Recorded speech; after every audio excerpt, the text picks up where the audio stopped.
episode of the Wandering Middle Eastern Teacher. So in today's episode, we're going to continue in our travel blog series, vlog, as all the cool kids are saying. Just remember, if you like this video, the like button. So in today's episode specifically, we're going to look at what it's like to visit in Jordan in the Middle East. So this is a place I visited a lot of times, really love it. It's kind of a small country, but there's a lot to do there. So much so that I'm actually going to break up this travel guide into two different parts. So in today's episode, we're going to look at what it would be like to take a trip visiting the capital, Amman, and also the northern part of the country. And then in next week's video, we'll look at what it's like to see some of those iconic sites in the south. Petra, Wadi Rum, Dead Sea, Aqaba. So stay tuned for that next week. Before we get started, there are some things we need to say about standard background things. First, visas. So Americans and pretty much all Europeans can get a visa on arrival at the airport or a land border in Jordan. So those for a one-time entry cost about $67 US. And you can pay by credit card, USD, or other currency. For other currencies, you would have to get it exchanged first into Jordanian dinar and then pay. A bit expensive, but you do get access to a lot. So the second issue and kind of the first big challenge you'll get when you enter Jordan, more than likely you'll fly in and arrive at Queen Alia Airport there in Amman. The challenge is that the airport is very far outside the city. It's at least 30 kilometers, 30-minute drive in a car. If you're taking public transportation, more like 45 or an hour. So you have a couple different options here on how to get from the airport into the city. And it depends on how adventurous you are. The most adventurous option, you could take the airport shuttle, Sariya. It's like a yellow bus, has like a cheetah on it. So that'll just cost around $5 to get to the city. And it has different stops throughout the city. Some of the big circles, 7th Circle, 6, Jabbar, Jababur in the north of the city. So once you get off at one of those stops, then you could get a taxi or an Uber to your actual hotel or wherever it is that you're staying. So this would be very much what a local person would do. We can't guarantee that there will be someone either in the ticket office or on the bus who understands enough English to be able to help you if you have any questions. So it's maybe for a bit of someone who's more patient or already has some Arabic. So another option is to just hire a taxi or even an Uber directly from the airport to take you all the way to your hotel. So those start as a flat rate. So it's going to be about $28 for a taxi, and an Uber will be about $15. So those are kind of easy options for someone who doesn't know their way around the city, and to make sure you get from point A to point B with as little trouble as possible. In Uber, I think there's a good chance that the person driving will speak some English and be able to help you out a little bit. And it's nice, the same app that works the rest of the world, that you can use it there in Jordan as well. And then the third option would be to rent a car. Most of the big international companies also have offices in Jordan. It's a pretty easy process that you can even go to rentalcar.com and book through them. For the tour and the sites that we're talking about today, I actually recommend that as the best option. Because some of these sites in the north, there's not really a good public transportation option for getting there. So either you need to rent a car from the airport or once you're already inside the city of Amman. Or you're going to need to have someone drive you around, and chauffeured taxi for that long and covering that much ground is going to be pretty expensive. So renting is probably the easiest, best way, and increase your freedom to do things as you see fit. We need to talk a little bit about culture, religion, and government. So Jordan is a predominantly Muslim country. There is a Christian population there. And they tend to be a little bit on the conservative side. Not anything like Saudi Arabia.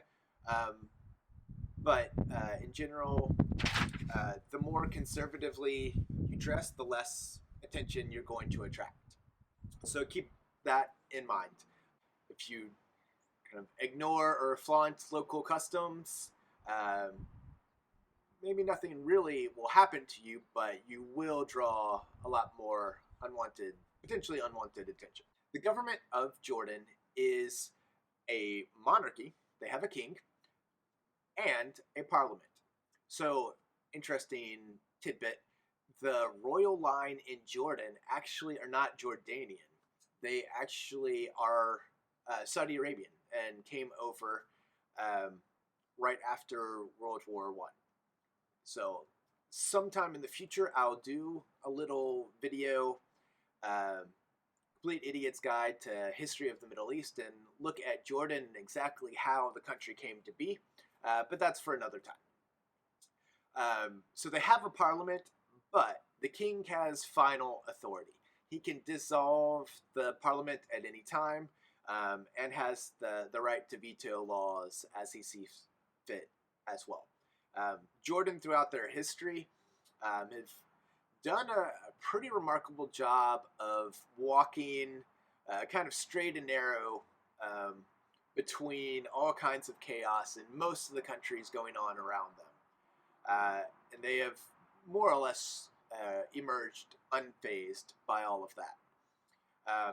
And currently, Jordan hosts huge populations in the millions of Syrians, of Iraqis, Palestinians from the last 70 years.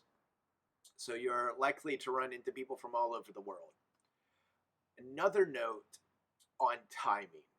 During the summer months, the population of Amman, some say, doubles, with thousands of people coming from the Arabian Peninsula, from the Gulf region, into the city to escape the even higher temperatures where they live. So in those times, traffic starts getting horrible. Getting around takes twice as long as it does during the off-season. A lot more congestion everywhere. And renting a house or hotels, the prices can be well above what they are in other times of the year. So just keep that in mind. And preferably come in the springtime, in the fall, or in winter. Now that we have that background out of the way, we can get into the details of the tour. So as I mentioned before, the sites in the north are a bit more spread out, and there aren't really a lot of good public transportation options unless you're really good at Arabic and willing to go very cultural and getting on a small bus with 12 to 15 of your closest friends. So renting a car is probably the best way to go to give you maximum freedom, and actually most efficient with your money as well. So once you do that, first stop will be exploring the city of Amman. And a note for this video, the currency in Jordan is the Jordanian dinar. $1 equals 0.71 Jordanian dinar. And it's actually directly tied to the US dollar, so that doesn't really fluctuate or change too much. I really recommend that people start in Amman. It's the cultural heart, the government head of, and easily the most important city in the country. in Amman, you also have a bit of everything. And I think in Amman, the best place to start is the Citadel, or the Qalat. It's in the middle of the city, and the views from on top of the hill all around the city are beautiful.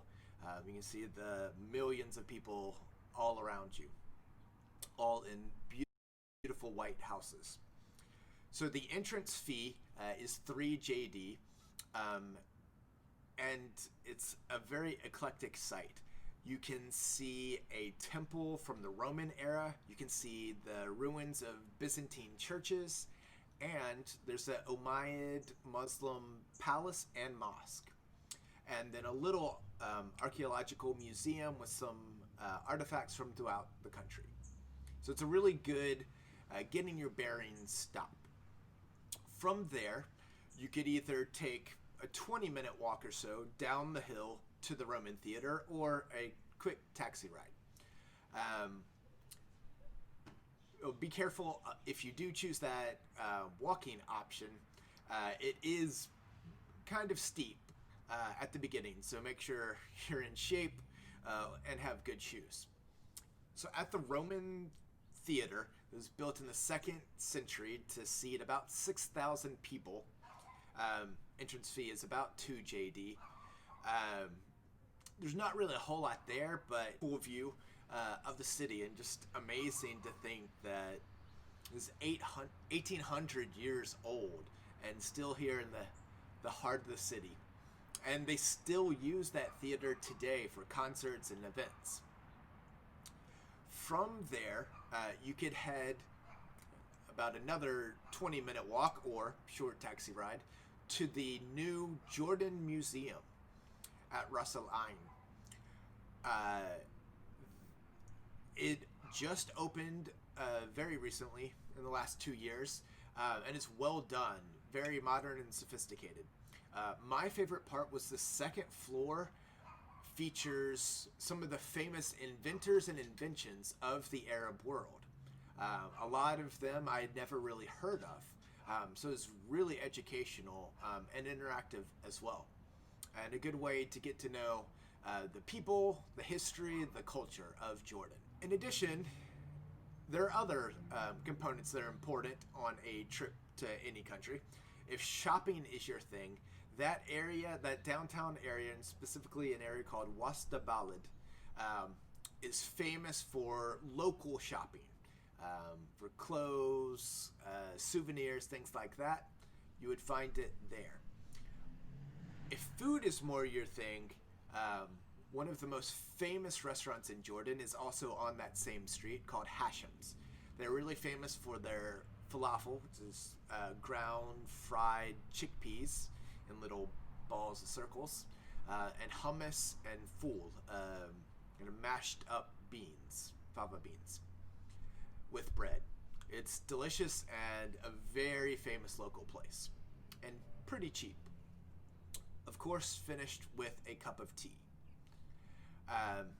Another similar place is Abu Jabara. It's a little bit more upscale, serving essentially the same menu, but they do also have a falafel sandwich, which comes with a cream sauce, and you can also add the shatta, spicy sauce that is amazing, and maybe my favorite food in the country.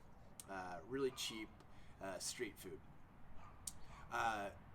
I highly recommend the location that's on Medina Street, because only 2 buildings away is another Jordan favorite, Habiba, which is a sweet shop.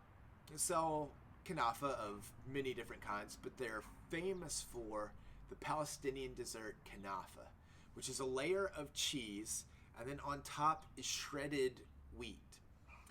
The whole thing is bathed in this delicious syrup and heated up. Amazing. Sounds a little unique. Truly amazing. Very rich. Bookings.com and Airbnb are good places to look for cheap but good accommodations around the city. Being a large international city, there's a lot to find, and they have a lot of tourists, so it's pretty easy to find a good deal, especially if you're not there during the peak season in summer. Also, if cars are your thing, at King Hussein Park, a little bit on the outskirts of the city, there's the Royal Automobile Museum. So the royal family has been collectors of rare and expensive cars for decades, and you can see a lot of their collection there for just a 3 Jordanian dinar entrance fee. Also, if you're more into modern shopping, I'm not quite sure why you would come to the Middle East to shop for modern things at malls, but if that's your thing, there are 3 new, very big malls featuring many international brands. Taj Mall, Mecca Mall, and City Mall are the 3 biggest and most famous in the city. So once you have had your fill of the capital and you're ready to head out, your first stop will be Jerash. So it does cost 10 Jordanian dinar to get in, but once you're in, the site is massive. So this is a Roman city from the 2nd century, and you can see a little bit of everything. Some people have claimed this is the most intact Roman city outside of Italy. So you can see the Hippodrome, a place where they had horse chariot races. You can see a theater, massive theater, columned roads, paved stone roads, lots of ruins of churches. The whole site is huge. You can hit the highlights in about an hour, but you could spend 3 or 4 hours and really see everything. A word of caution when you do visit, it's a good idea to bring sunscreen and hats because there are very few trees and virtually no cover anywhere in the site, and it's pretty sprawling. So after you have seen all that you've wanted to see there, then the next step is try to find some place to stay for the night, because that'll probably be a bulk of your day. Unfortunately, in northern Jordan, there aren't a whole lot of options. What we did when we toured that area was we actually finished up there and then went up to Ajloun, just about 45 minutes north. And there's a castle there. About a 10-minute walk from the castle is Ajloun Hotel. Its reviews say it's 3-star. That's being a little bit generous. So it's small rooms, but you have a view of beautiful countryside, the castle up on the hill, and each morning you have a fresh breakfast of local cheese and olives from the olive grove right across the street. Can't really beat that. And we went on in the off season, and I think we were the only ones in the hotel. So nice and peaceful, quiet, and so you can rest up that evening, and then the next day head to the castle. So the castle has a entrance fee around 3 JD. This castle was built by one of Salahuddin's generals. He's a Muslim general during the Crusades. Salahuddin is the one who was able to drive out the Crusaders and reclaim the land for Islam. So the castle sits on top of the hill. Again, amazing views all the way around. Beautiful farmland, countries, olive groves as far as the eye can see. It is a little windy up there, so be careful. And an hour is probably enough to see everything that site has to offer. That's still standing. So from there, there are a couple of natural options if you're into more ecotourism. There are 2 big natural reserves, Dibin and Ajloun Preserve, that are close by to that area that you could spend some time in, go hiking. Both of them do have entrance fees in the the 5 to 6 JD range. So from there, the last stop of this northern tour is all the way in the northern tip of the country in Qais. So Qais is another site with some ancient roots. So this is the site that the Bible tells Jesus casting demons out of a man into a herd of pigs who run off a cliff and drown themselves in the Sea of Galilee. So in this city that has Roman and Byzantine roots, you can see a theater made out of beautiful black basalt rock. It's smaller than the ones in Jerash or in Amman, but still nice. Some columns, and the views, again, incredible. Notice a theme here. You can see out into the Golan Heights, into Syria, and you can see just the tip of the Sea of Galilee.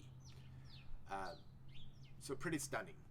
Once you have seen that, you probably have to head to the closest city of Irbid to find a place to stay for the night.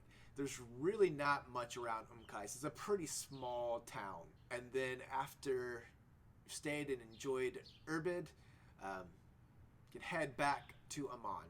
So that kind of wraps up this northern tour. And that really is the best option if you want to see Jordan and you want to do it on a budget and you want to see as many things as possible for the cheapest price. Northern tour is probably the way to go. So next week, I will talk about a southern route of seeing some of those famous sites of Petra, Wadi Rum, Aqaba, the Dead Sea. All those are going to be a little bit of a pretty penny, but they're the iconic places of Jordan. So thanks for joining this time. If you like what you see here, remember to smash that like button, subscribe so that you're alerted when the next video is posted. Thanks for joining. I'm Abu Laith, and I will see you next time on Wandering Middle Eastern Teacher. Bye.